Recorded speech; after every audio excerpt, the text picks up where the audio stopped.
Hello बच्चों, good evening. कैसे आप सभी लोग? आई होप सभी लोग अच्छे होंगे, मस्त होंगे, है ना। तो मैंने चार्ज क्या होता है, चार्ज का पूरा जो रिलेटेड उसकी प्रॉपर्टीज था वो सब मैंने बता दिया है। चार्ज की टोटल 15 प्रॉपर्टीज मैंने पढ़ाई है। अगर चार्ज से रिलेटेड क्वेश्चन एक भी आता है तो आपको नहीं छूटेगा, क्योंकि चार्ज का टोटल 15 प्रॉपर्टीज पढ़ाई है। 15, उससे बाहर कोई क्वेश्चन नहीं आएगा अगर चार्ज चैप्टर से आता है तो आज हम लोग क्या पढ़ेंगे? Different between mass and charge, है ना। तो आवेश और द्रव्यमान के बीच क्या अंतर है ना। तो आवेश में भी पढ़ाए है ना, द्रव्यमान में भी पढ़ाए हैं कि द्रव्यमान एक मूल भौतिक राशि है, जबकि आवेश क्या है? एक व्युत्पन्न भौतिक राशि है ना। द्रव्यमान एक ही प्रकार के होते हैं, लेकिन आवेश क्या है? दो प्रकार के होते हैं। मैंने पढ़ाई है आवेश में कि आवेश दो प्रकार के होते हैं, धन आवेश, ऋण आवेश, पॉजिटिव चार्ज और निगेटिव चार्ज, है ना। और ये भी पॉइंट पढ़ाई है कि आवेश जो है द्रव्यमान के बिना संभव नहीं है, लेकिन द्रव्यमान जो है आवेश के बिना भी संभव है। तो ये भी मैंने पढ़ाई है। और इसका मात्रक, बीमा, यही सब लिखेंगे। दोनों का अलग अलग होता है तो डिफरेंट यही सब होगा, है ना। तो हम लिखते हैं द्रव्यमान different between charge and mass, है ना। तो अब दोनों के बीच डिफरेंट लिखना है। एक तरफ क्या लिखेंगे? द्रव्यमान,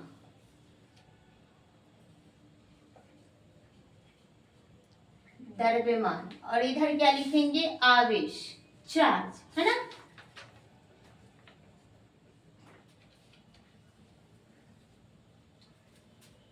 तो फर्स्ट पॉइंट में क्या लिखेंगे? द्रव्यमान एक मूल भौतिक राशि है। द्रव्यमान एक मूल भौतिक राशि है ना। जबकि आवेश एक व्युत्पन्न भौतिक राशि है। जबकि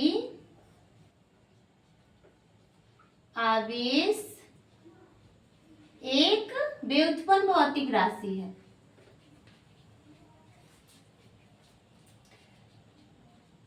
व्युत्पन्न भौतिक राशि है ना।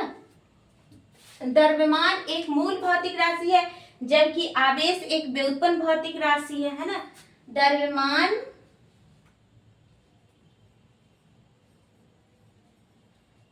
द्रव्यमान एक ही प्रकार का होता है।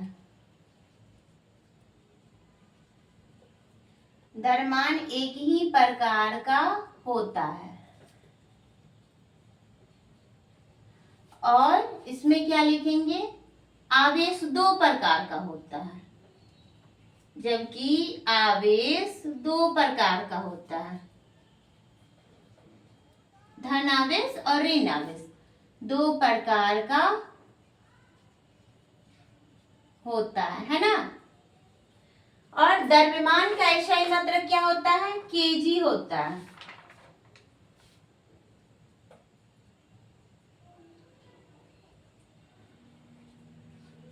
द्रव्यमान का SI मात्रक kg होता है ना। और आवेश का SI मात्रक क्या होता है? कूलम। इसका SI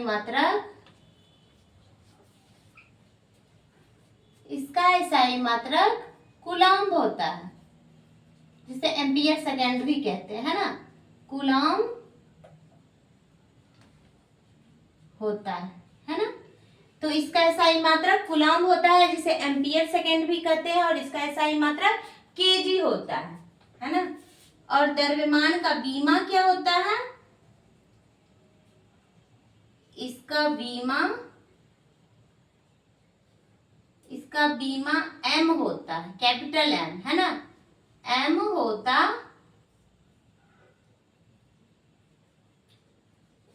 और इसका बीमा, आवेश का बीमा क्या होता है? AT। इसका बीमा 80 होता है, कैपिटल 80 है ना, 80 होता है। और द्रव्यमान क्या है, यह आवेश के बिना भी संभव है, लेकिन आवेश जो है द्रव्यमान के बिना संभव नहीं है। तो ये पॉइंट भी हम लिख सकते हैं, है ना, कि द्रव्यमान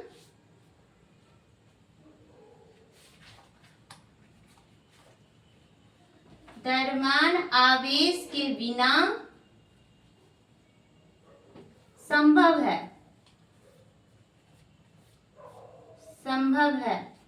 है ना, जबकि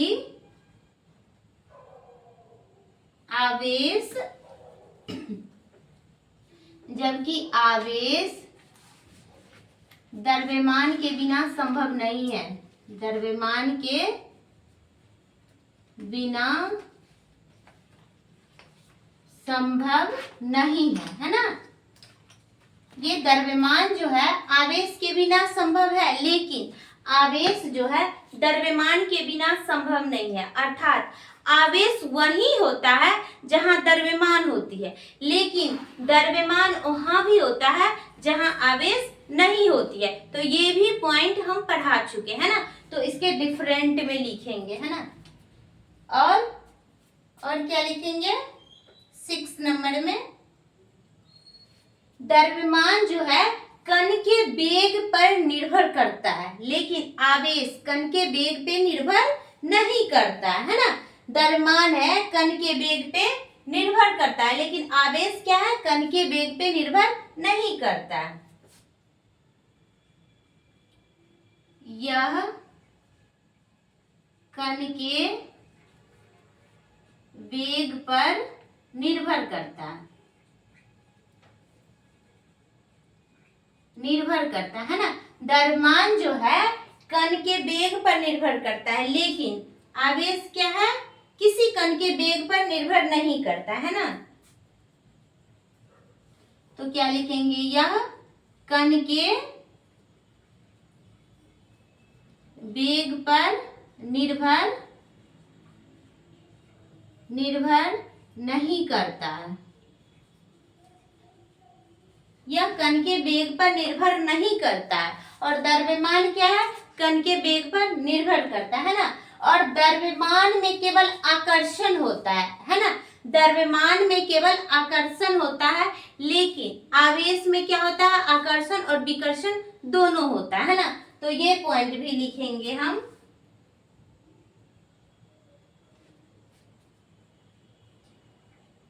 द्रव्यमान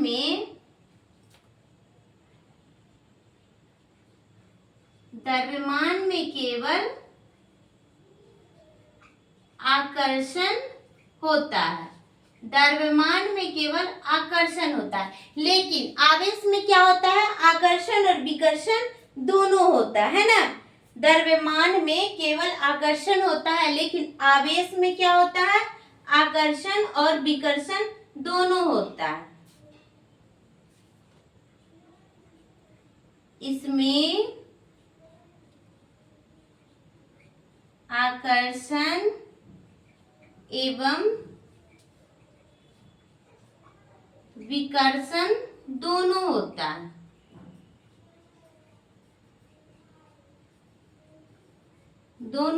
है ना। तो द्रव्यमान में केवल आकर्षण होता है, लेकिन आवेश में क्या होता है, आकर्षण और विकर्षण दोनों होता है ना। द्रव्यमान असंरक्षी होता है ना, द्रव्यमान असंरक्षी होता है, लेकिन आवेश क्या होता है, संरक्षी होता है। तो ये भी पॉइंट डिफरेंट में आ जाएगा, है ना।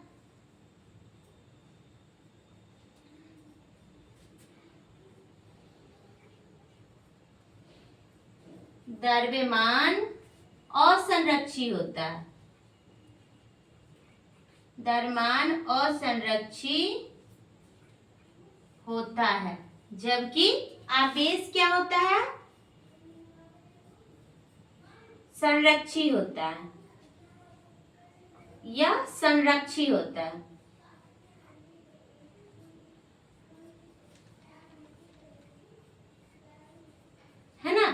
आवेश को ना तो उत्पन्न किया जा सकता है न ही नष्ट किया जा सकता है, केवल एक बॉडी से दूसरे बॉडी में हम ट्रांसफर कर सकते हैं, है ना। तो यही था आवेश संरक्षण का नियम, है ना। आवेश संरक्षण, आवेश को न तो उत्पन्न किया जा सकता है नहीं नष्ट किया जा सकता है, केवल एक बॉडी से दूसरे बॉडी में ट्रांसफर किया जा सकता है ना।